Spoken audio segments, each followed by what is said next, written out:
Hello and welcome to another very exciting episode of Bayonne Today. As in the past, I've brought you many people who grew up in Bayonne, lived in Bayonne all of their lives. Today I'm bringing you someone who's new to Bayonne. He brings an incredibly interesting perspective on Bayonne, and we met on Facebook. I would love to introduce you to my friend John Henry Soto. John, welcome to the show. Thank you. Thank you for having me. You're welcome. I'm so happy that you could come. How many blocks did you actually have to walk to get here? Well, in this heat, it was 3, which was tough because it's pretty warm today. Okay, so you live relatively close to Studio 685. Correct. And we met on Facebook. That's right. And would you like to expand on how we met and why we've become such great friends? Sure. Well, I'm a huge social media animal. Okay. You know, so I use it all for my business, for pretty much everything I do with social media. So, and I'm in Bayonne now, and You're in Bayonne. I'm in Bayonne. So, and I'm very community oriented. I've always loved community. I grew up in the South Bronx, where you really needed a community to kind of survive, those that were trying to survive anyway. And so whenever I move anywhere, you know, I always kind of embrace the community and find out about it and try to meet people. So coming to Bayonne, it was an interesting experience because I'm a city guy, and this is close to the city, but you still have this kind of suburban, small town feel. The parade yesterday really, was great. Really, yeah, it was like, wow. All of our parades are really great. Yeah, it was just fantastic. The thing that's interesting is about the town, and I know you're discovering it, is that little by little, things that have disappeared in other cities and other regions, almost throughout the whole country, we still have here. Yeah, which to me I makes it that. such an endearing place to live. It is. And for you, how did you choose Bayonne? Craigslist. Craigslist, okay. Well, we were looking for places to go. And I kept seeing, I saw Bayonne, and I said, okay, you know, things look pretty good there in Bayonne. And I thought it was in Brooklyn because I'm a big Honeymooners fan, and Ralph Cramden mentions Bayonne like a bunch of times. Okay. So I thought, oh, it's in Brooklyn. You want to live in Brooklyn? I'm telling my wife. And so we realized, wait, it's in Jersey. You know, so we came down here, we checked it out, and it was nice. We liked it. Okay. We saw the place. The place was great. Schools and everything that we have. You know, we have a 3-year-old. That's right. You're married. Yeah, I'm married, and okay. We have a small child. She's 3 now. She was 2 when we moved in here. So it was just a nice place for me. I'm also a writer, and when you're trying to make films and writing, and in the city, you find it that you're so overwhelmed with how fast everything is that it's always nice to have a place to go to where you can kind of relax and sit down and write and focus a little bit more on the actual work, but you're still close enough where I can run in there for whatever I have to get done. So I love that element of it. And I mean, basically how we met, I was on Facebook, and I wrote something about Bayonne. Exactly. And it was just there were things that I saw that I felt people shouldn't put out there on their town, and I thought it was not okay, and I wanted to kind of speak up on it in a positive light, not say don't do that, you know, because it's not, I'm new, you know, but just coming from an environment where if you don't respect where you live, it gets even tougher. And so I really loved Bayonne, and I thought this is actually a pretty cool town. I said, I'm going to write something. So I wrote a little thing on Facebook, and I also have an article that I wrote for a couple of sites that I write for. And you replied. You said, you know, I don't remember exactly what you said, but it was like, right on, Bayonne, you know, it was something like that, very, very nice. So I thought, oh, that's cool. So I think, you know, we just kind of like connected through that and started talking, and then I asked you for some advice on Bayonne, and here we are. I'm here now. Well, obviously this would be your first television appearance here in Bayonne. That's correct. But I do know that you have been involved not only in film, but also I believe in TV. Okay. So your official title, or it's a work in progress kind of a title? Well, I mean, act dad, what husband / dad. Sure. Okay, kind of in the order of importance. / actor, writer. Yeah, I mean, I'm an actor. I'm a writer. You know, I think sometimes I tell people like what I do, and because it seems like I'm just saying, and I do this, and I type I tightrope, I walk the tightrope. I work in the circus, and I do all these things, and it feels like I'm just talking too like much your about. commercial. Yeah, like Okay. I'm just like doing all these things, but I'm really a filmmaker. I like to tell stories, and that's what I do, and I do that through music. I do that through my writing for various places and through my films. Okay. So Now, your music, I know that you're also involved in guitar, correct? correct. Yeah, I teach guitar as well here in Bayonne. Actually, I have a few students as well. Okay, so when you came into town, you brought a lot of the talents that you have, and you're expanding on them and turning, obviously, into some things into a business venture, which is fine. Sure. Do you use our parks for any of the quiet places that you need to go to, or you do most of your writing at home? Most of it is at home. I have I do go to the library sometimes when my daughter decides that she wants to do that, and but I pretty much find working at home is fine. I am looking for office spaces as well. Hopefully in Bayonne I can find a place, but generally I also work in Union City. There's a company that I work for, doing some promotion for them as well. There's a little office space there as well, and all over the place. It's wherever really I can sit down and kind of focus. And at home I totally feel comfortable at home writing, and so I love doing that. Now, you're writing right now for a specific project Yeah, that we've I talked have. about, which is very exciting. Yeah, it's actually really cool. It's called Pitch, and it's something that I developed. God, I can't believe it's been this long, but it's like 3 years now. When I first came up with the concept, It's a work in progress. It definitely is, and I'm just excited that it's gotten to the point where it is now. I shot a film. I was a hired lead actor for a film that went to the Cannes Film Festival in 2011. Really? Yeah, so that was exciting, and that team called the No Name Brand Films. Okay. I presented this idea to them for this TV show, and they loved the idea. We got together, we collaborated, and basically we're in pre-production right now. We did shoot a couple of scenes last year just to kind of have a little bit of something in the can so we can show people and present it.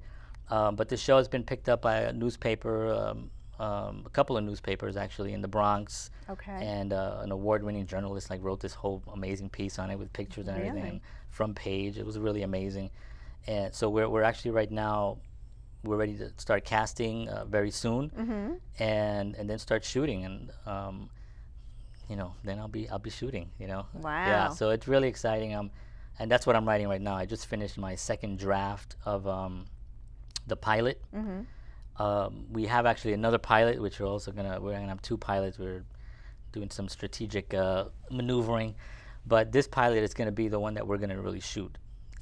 It comes from my experiences growing up in the Bronx, and Pitch is basically a character who was born in the South Bronx and always has an obsession with police work and solving crimes. He's a big fan of Columbo and all these TV shows from the 70s and 80s, and he tries to be a police officer, and unfortunately there's a physical part of it, and because of my short stature, I wrote it into the series where he can't get over this wall that he has to pass the for the test. for the physical test, and so he fails the test, and so he basically goes back home and he works with his father in his father's bodega, a grocery store, and he solves crime in the neighborhood, but he kind of becomes the guy to go to for a local detective who's kind of his best friend, and which he shouldn't be going to him, but he does, and it kind of creates a little bit of a conflict between the police force, and the character's name is Johnny and Pitch, and there's a girl, there's a nun from the school, and there's a whole bunch of characters that... Now, would these be people that were familiar to you as you were growing up? Okay. Absolutely, yeah. Everybody there is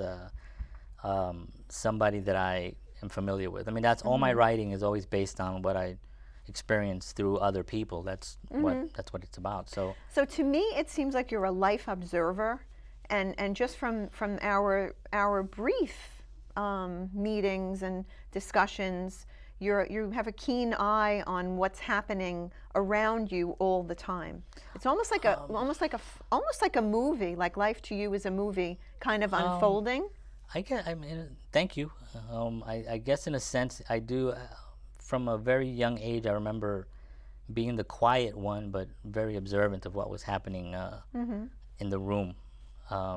And I don't know where that came from. It's just something that I do, but I do enjoy. Sometimes I'm walking with my wife and I'll hear two people having a conversation and I'll tell my wife, hold on, let's slow Listen. down because it sounds juicy. And I don't do it because I want to Eavesdrop, eavesdrop yeah. or anything. I'm just interested in that dynamic and what's happening with them. And then usually I'll get my phone and I'll speak something into my phone, or if I have a pen pad, I'll write it down to get me started on something, and I'll write about it. I'll write about it. You'll expand on what you've heard. Absolutely. And then you indulge on that, and obviously you create, it's fantasy, right? So I just create some aliens and whatever space monsters and just put throw that all in there. Well, so much of what I've read on Facebook that you put out there. I mean, you're on Facebook. Let's talk. We're talking about how media and how the newness of all of this crazy, fast-paced stuff. Yeah. Even though you came here because you wanted things to be calm That's true. and quiet. That's true. Your pace on Facebook is really amazing. Yeah. So tell us a little bit about how you're using Facebook and social media to open yourself up to the world. Yeah, I mean, honestly, if it wasn't for social media, I wouldn't have the career I'm having right now or the connections that I've met. That's just the way it is. It just made it easier for me to have a conversation with a casting director who's on Twitter, who has only 500 followers, who can reply to me on something, that I would never meet the casting director for Law and Order, for example. I have And you've met that person? Yeah, and okay. Because of social media, the pitch is all through social media. I met Brandon and Eric from No Name Brand Films through social media. They called me in for an audition. I auditioned for their film Down and Across. It got into the Cannes Film Festival. I bought them pitch. It's all a series of social media driven. So you're in essence you're a pioneer in this new way of establishing yourself in what we used to know as Hollywood. Yeah, I think we're all pioneers when it comes to social media. I think that's a good point. Yeah, that's I think we're all just we all have the same playing field right now, and it just gives us an opportunity to reach a lot of people. My film I have a short film that I did a couple of years ago called The Coffee List, and it's been seen by thousands and thousands of people who've seen that film, and I wouldn't have had thousands if I didn't have social media. Exactly. It's like it's a different world, and taking advantage of it is really the key thing. And it is fast. It is fast, and I'm on it a lot, and there is a balance that you have to have. There so is you a don't, cutoff. Now give us a little bit of info. Yeah. Okay. You can't. I mean, I have a daughter. I watch my daughter. So obviously, if something comes in, and it's something that I see, you have to know how to judge. If a friend of mine is texting me that he just had this great lunch, or emailing or putting something out there, I'm not going to comment on or somebody took a picture of their latte. I'm not going to with the little heart shape. With the little heart shape. I know, I've seen that a lot. Yeah, and those are very cute, but I'm not going to sit there and have a conversation about this. But if there's something that I see that it's work related, I will quickly and then go back to what I was doing. My daughter is old enough. She needs a lot of attention, but at the same time, she's still capable of understanding what Daddy does, and she does see things on the videos and TV and stuff, and she's like, oh, I can only imagine what their lives are going to be like if this is what our life is like now.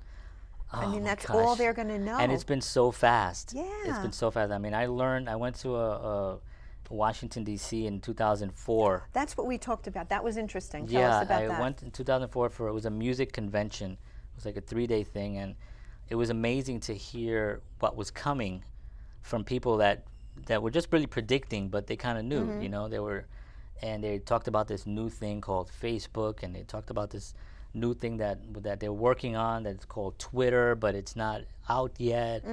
All these things, and that's when MySpace was still active. And I went home and I just said, oh, this is something. This is something, because these are educated, these are very intelligent people that are talking about technology and the expansion and visionaries completely, and it was a huge panel.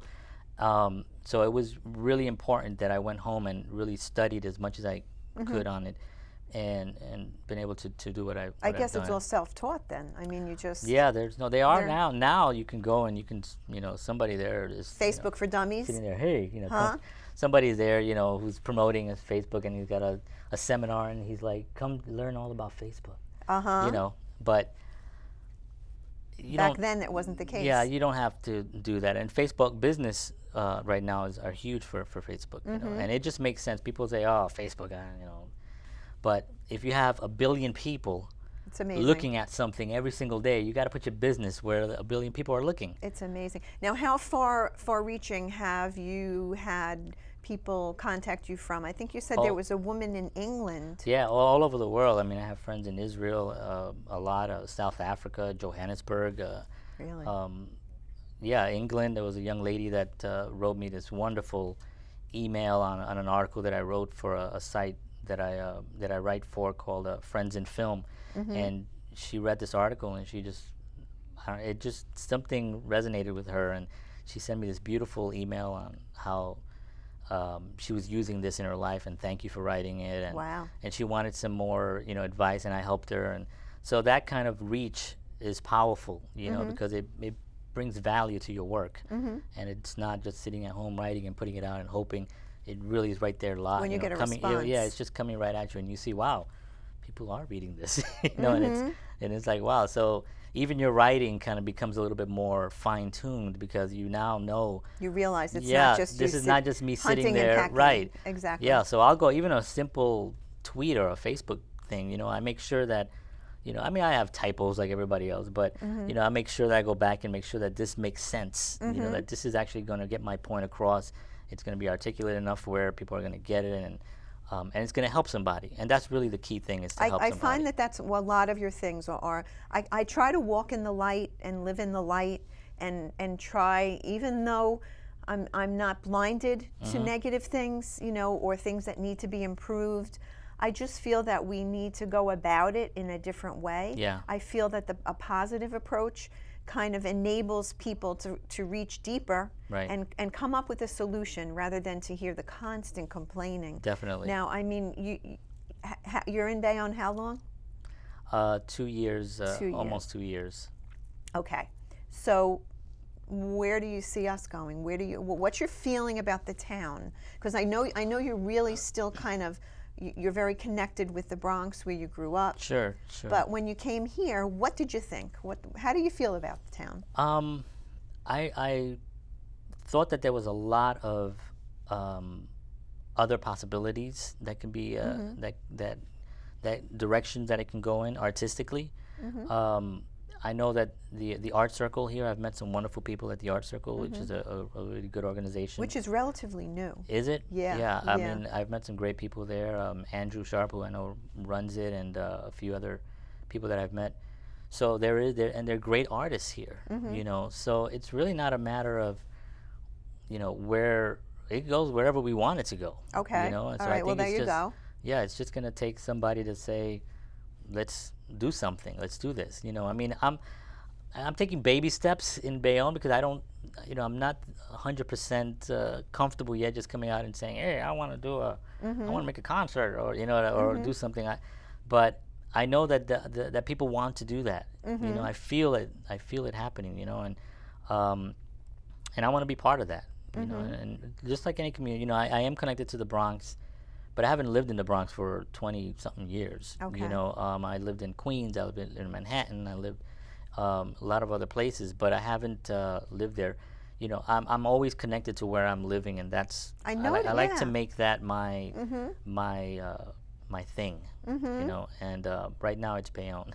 Well, I'm absolutely thrilled that you are here. Thank you. And that you're bringing a perspective that I've always felt about the town, and to look at it in a way where we're ever changing. Everything is always changing. But to me, the possibilities of what we have here, and it's just, to me, it's almost an untapped mine. When it comes to expanding it and turning it into a different kind of a place, but not changing the values that we have in the neighborhoods. I'm sure, I know the house that you're in, I actually showed that apartment. My goodness, when the original owner had it, she was a tiny little woman, so sweet, Yeah. and she loved her home. the way she talked about it when I went in, Yeah. and when you told me where you were living, I was like, oh my God, I knew that house. Yeah. And I knew the feeling that the woman had when she walked me through. Yeah, And it is you can tell that there was a lot of care for the yeah, for the house. it's very common in Bayonne. You know, I'm Yeah. sure you see that in the neighborhoods and I in the do. homes. You know, I do. they're very well taken care of. Mm-hmm. I know there's always a little bit of a discussion about what's going on Broadway. Right. Did Right. you have business areas in your town in the Bronx that kind of Well, went- I mean, I'm from the South Bronx in the 70s and 80s, so the South Bronx in the 70s was just completely decimated. I mean, fires every night, and you know, I always tell the story. I remember as like 4 or 5 years old, I used to push a chair to the window and climb up. It seemed like almost every night to see the fires. really? I didn't know what was happening. I just thought that the fires were cool, and you see the firemen, part of and what it was part of happened. what happened. And it seemed like almost every night some building was burning down, and it was that was all through the 70s, and in the 80s, crack and all those things just completely took out a bunch of. So I mean, I've seen communities go. So I mean, for me to walk down Broadway and say, "Oh my God, this is terrible," You don't I feel can't say that because of Okay. what I've seen. At the same time, the reality of people that live here is different. So Exactly. I can't say, well, it's not, you know. But you know, for the businesses, for me as someone, I mean, I have a production company, and when you have a business in 2014, it's a little different. You know, I think Yes.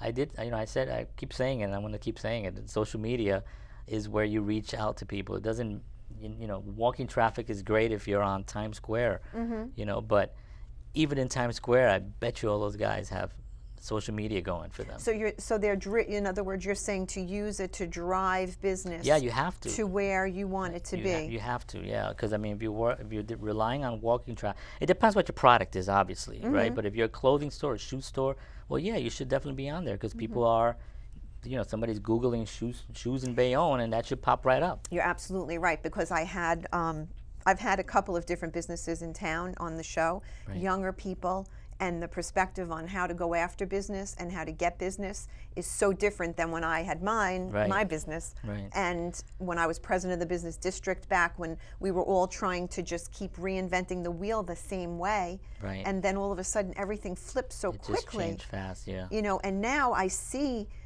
the internet, I see how the ease of purchasing an item. You know, back in the day, I mean, you would never consider taking your credit card and swiping it through your phone, and the different things that have happened now. Right. But that's really driving business and driving the future. Yeah, I mean, they do spend a lot of money on protection for, you know, credit card fraud. It is always a concern, obviously, but it's just that's where you have to put your business is where people are going, and you know, and it's changing so fast, and it's so it's such a huge snowball if you don't If you're latch not on. in there, Yeah, yep. you're it's Get gone. lost in the sauce. Yeah, so Now, the thing that I'd like to talk about is that you weren't always doing what you're doing right now. You made a decision not too long ago. no, Tell us about that. okay. Because anything is possible now. Go yeah, ahead. yeah. Well, I mean, I've always been a musician, you know, from the age of 9. I've always played, and that was always kind of what I thought was going to be my future, and to a degree it is. I still play and I teach, and but you know, when social media came and it just changed things a little bit. We had some loss in our group as well, and so that kind of went to the side. But recently, you know, just Tell us. Come on. Now, you were 2013. working. You were working for. Well, I don't want to say the sports- place. No, don't say the name. Oh. Sports clubs. Oh, okay. I thought you were Okay. gonna say the name. No, not the name. Only because I didn't have like a great experience, and I don't want to. No, but say the it, point is, you changed your life. I did. I worked in health clubs for 17, 18 years. And when I moved to Bayonne, I said, well, there's a couple of places here in Bayonne that I might try. And I did try out one, and it just wasn't the right fit for me. You know, I'm a little bit more direct in management style. I've managed these clubs. And when you're managing a $20 million facility, you can't be soft. And I was just a little bit, it wasn't my fit. And so I remember doing the numbers, you know, sitting at home, and I'm kind of just calculating, I get paid this, This is what we pay for the babysitter. This is what I pay for. You know, I walk home. I walked to the place, so it wasn't no transportation, but lunches and all this stuff. And I was like thinking to myself, this is what I'm making. I'm like, why am I doing? So I spoke to my wife and I said, you know, this is what I really do. This is what I, you know, and up to that point I had been, you know, I had a film at the Cannes Film Festival. I had my own film, and I was kind of like crawling, you know. And I just said, last year, 2013 in February, I just said, that's it. I'm not going to work for anyone else anymore. I can't do that anymore. Did those words come out easy? No. No. No, it was like, yeah, I don't want to work. Yeah, it was kind of like that for a few times. No, but I mean, I think my wife, you know, helped me and to reach that point. We both run into the same kind of like, not fears, but concerns with the future. The future, and where is this paycheck going to come from, and blah, blah, blah. So we just decided that, you know, we're going to do that, and she totally was. And since that moment, I have to tell you that my whole world opened up. I found a really great agent that I work with now. I found just amazing projects that I'm working with. I booked a couple of major commercials, and it was just making that decision to be who I really wanted to be. Yeah, who I actually was. You know, not even wanted to be. Okay. It's that who I was, and I was just pretending not to be that thing. Oh, I like the way. I like that. Yeah, I like that a lot. Yeah, so I just decided that, and it just completely opened up our lives. And well, I'm very happy that you've come to Bayonne. Oh, thank you. It's my pleasure. I love it. Allow us to be part of the opening up of your life.